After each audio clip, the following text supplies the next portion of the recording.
nukuri sheri ibintu mba nkubwira nibyo. ariko se sheri igihe tumaranye wabuze n'umunsi n'umwe unemberana ahantu hazima.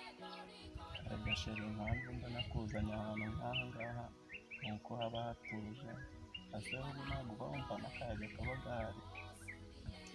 ntari byo.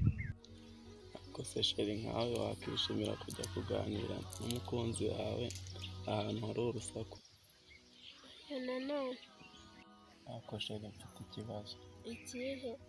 Iteka n'iteka iyo nkubwiye gukora ubukwe kuki nta kintu usubiza?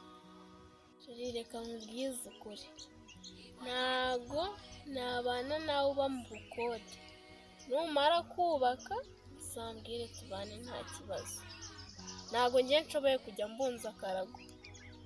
Ubundi se inzu nirwo rukundo?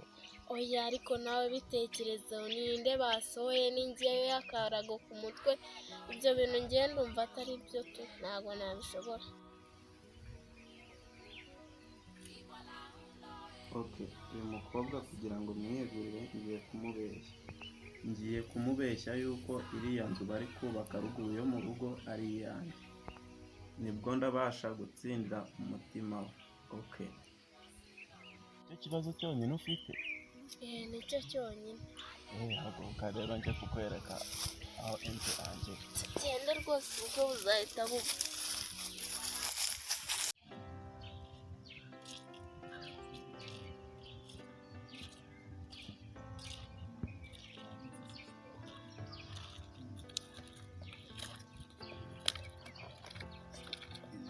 ko mbona ariko ntabwo turahagera. uwo murarega tugiye kuhagera, singahara ntabwo uri kuhabona.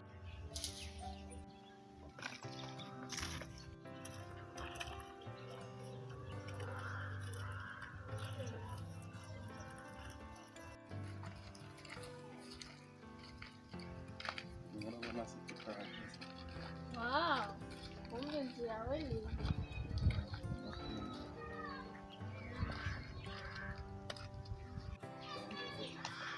Hano hose twari niba.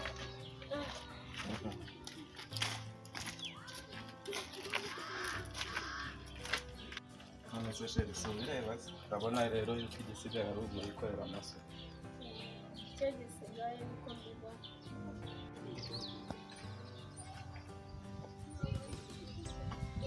None se urabona igisigaye atari ugukora ubukwe? Numara kuyikora amasuku ndumva twakora ubukwe nta kibazo. Sheri byanshimishije, noneho tugende ujye kutwereka ibindi bikorwa.